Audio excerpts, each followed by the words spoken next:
welcome and greetings. Um,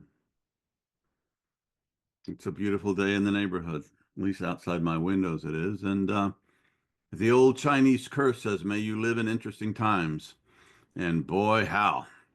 So, but we're here to meditate. Why? Because, oh my God, there's so many good reasons to meditate.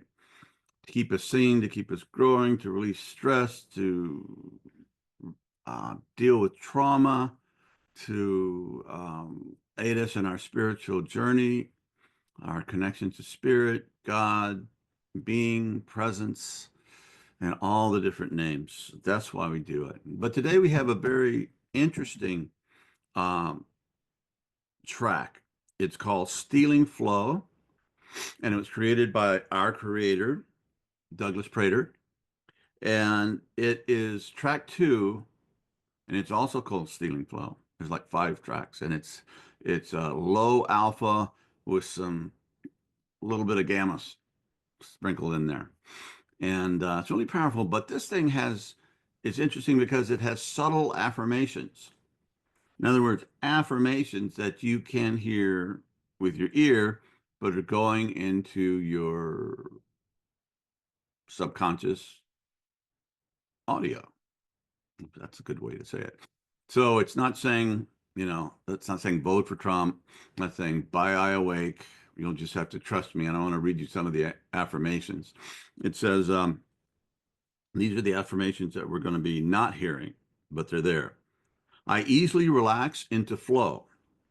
My focus is sharp and effortless. I deeply experience the eternal now. I trust my insight and intuitive guidance. I'm capable and in my element. I perform with effortless mastery. I effortlessly follow my intuition. I am capable. I am valuable. I am enough. You are a valuable and important part of the world. It is easy and safe for you to express your feelings and ideas. It is safe for you to be vulnerable. You feel happy and peaceful. Your fear is melting away. You are courageous. You take courageous actions. You are comfortable and relaxed. You know what to do, and you trust your actions. You trust your creative flow. Flow is deep in the present moment.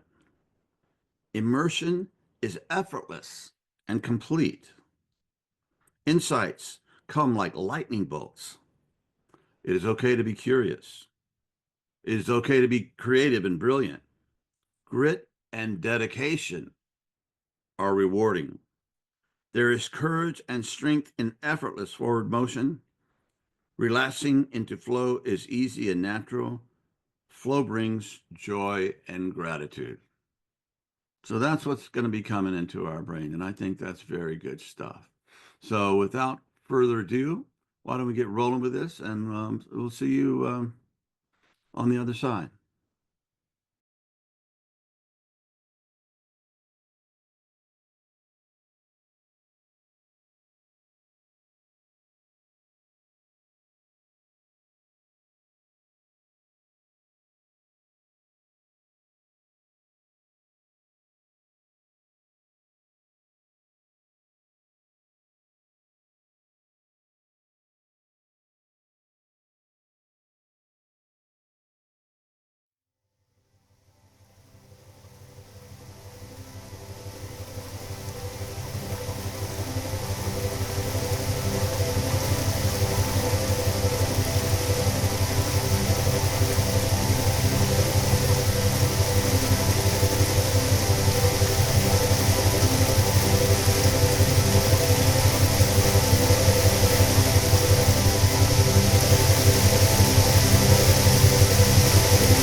Well, welcome back.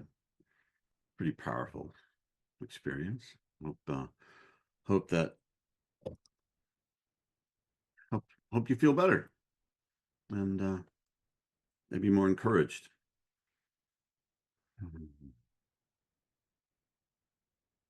As President Kennedy used to say, now let me say this about that. So let me say a little bit about meditation and taking care of yourself. Um, I used to write and talk about this a lot. I'll, I'll pick up the torch one more time. It's called integral practice.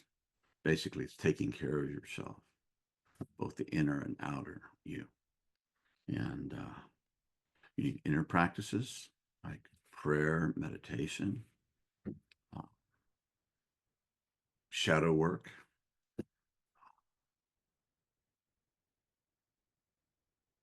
experiencing, acknowledging your trauma and your hurt and releasing that.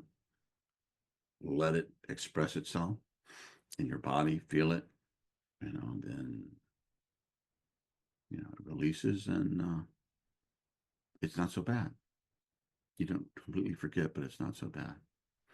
And that's one of the things that this type of technology can help you do to get in touch with that and not try to put it away because that which is uh, pressed down and not dealt with comes up in the front yard or in the basement or from the kitchen sink. You can't just push these things down. You have to really deal with it. So, in these very trying times, I think it is more important than ever, same as it ever was, to take care of ourselves and to have a uh, meditative practice. Like, it moves through these stages like, it's cool. Like, oh, maybe I need to meditate. Okay, I think I better meditate. I'll meditate. And then it becomes, I meditate. Just what I do. Good day, bad day, whatever. Just drag my butt and sit on my meditation spot and meditate because that's built in after so many years. And yeah, the same thing with working out.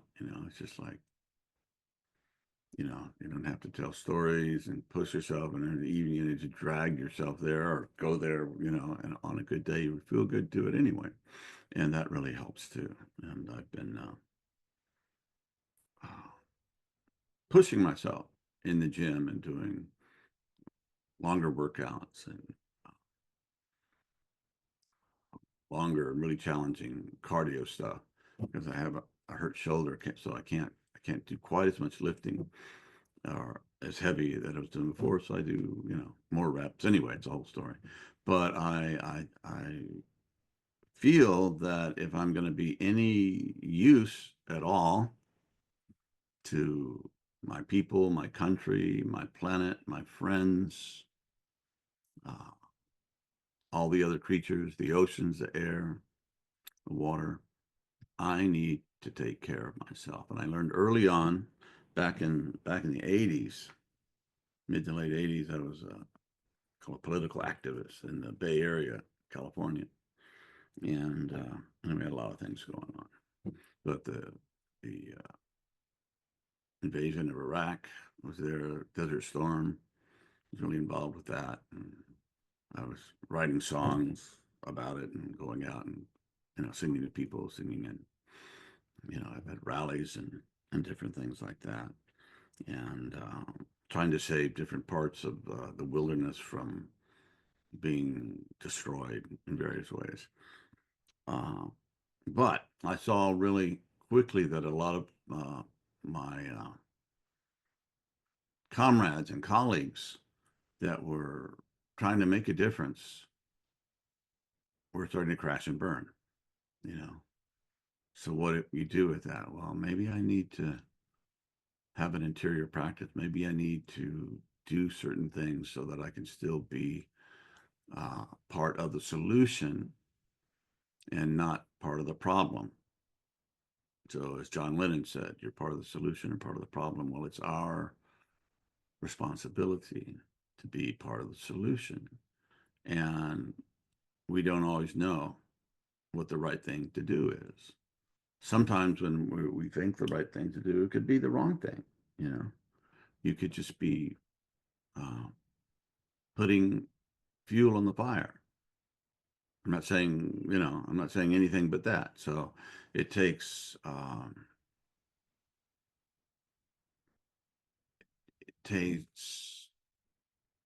waiting on this part of yourself, this interior, this deepest part of yourself, your soul, the essential self, Hamid calls it, to bring insight, guidance, so that you can act in a way that is helpful and effective and compassionate, even though we feel great despair and anger and hurt, and we want to lash out. We want to hurt those who we think are hurting us and hurting our people. That's not always the right thing to do. Seldom is. Sometimes it is. If a guy breaks in your house and starts beating your grandmother, I think, you shouldn't talk to him about, are you having a bad day? What are you feeling at the moment? Well, you should stop him from beating your grandmother. Depending on your grandmother. That's a joke. No, you shouldn't let somebody beat your grandmother. So yeah, so I hope this was inspiring, and we need to hang together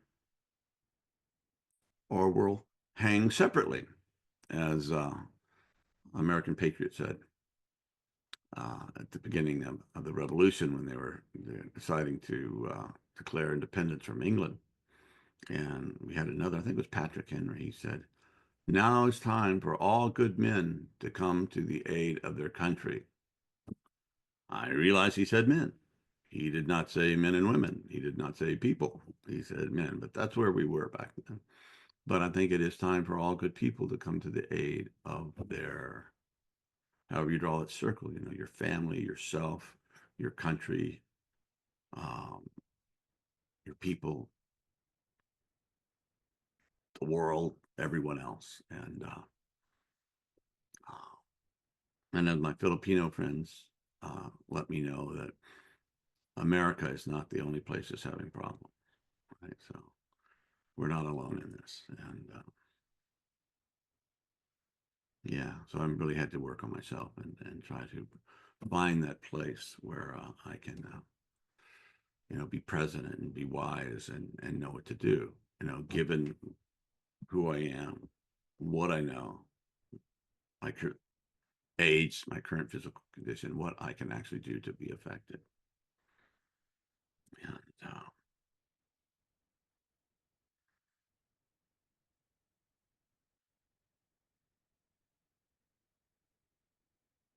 yeah, so it's okay to feel your feelings, but because you have strong feelings, you don't necessarily want to make a philosophy out of it, right? A student of mine once talking about depression. He says, he knew depression, I knew depression. And he says, well, don't make a philosophy out of it. When you're depressed, recognize you're depressed and don't make it that this is what reality is. No, it's just depression. So in the last John tip of the day, well, maybe not the last, but it's one I'll give you right now, is when you get up in the morning and do your meditation, have your quiet time, and if you have children, wake up early enough so you have some time. I mean, you can make it work out. And before you start doing this and reading all the news and everything, do your interior spiritual practice first. It trust me, I've done it both ways a lot, and the the not getting into all of this and reading all the news and stuff like that. There's plenty of time for that.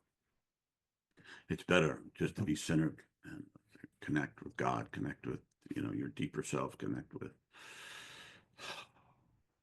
the silence of being, the true nature. There's so many ways to describe this, but I think that's a pretty good suggestion, and I think most of us who have been on this path for a while would concur that it's better not to do that at first. You're setting a pattern for your day, so get grounded, get connected, and then do what the inner guidance, the wisdom part of yourself, that wise person that lives inside of you. Uh, Ask the question, listen to the voice, pay attention to the intuition. And after a while, it's whether, it's your ego or some other part, you begin to be able to discern these different parts of you. But you have to wait, and you have to develop that capacity. And sometimes we get it by dumb luck, but I think if we actually work on it, we get better at it. So that would be my advice. And anyway, love you guys. Let's hang in there. Okay.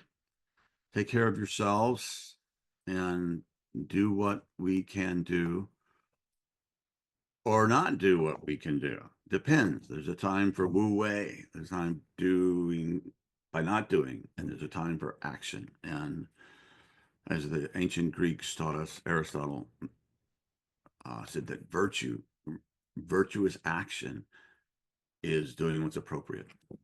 So it's us. There's not one set of rules that works in all situations, of course. I was a wilderness guide for years, and this is the last story I'll tell. And a friend of mine who was leading a group says, John, I finally figured it out, how to lead the perfect group. These kids love me. We're doing so well. And I was like, well, that's good. And so the next group, they duct taped him to a tree and they all ran off. So, so what worked in one situation, uh, ended up him being duct taped. They didn't hurt him. They just duct taped him and ran off. So I think we can draw wisdom from that particular story. I think he hopefully learned something from that. That it's not always, you don't always do the appropriate thing is the good thing, and it's up to us to figure out what that is. And but it's also a responsibility to figure out what that is for us individually, and person connected to other people and other creatures and the planet and the universe and everything. So thank you so much for being here one more time. And we love you and we appreciate you. And I'm praying for you. Oh.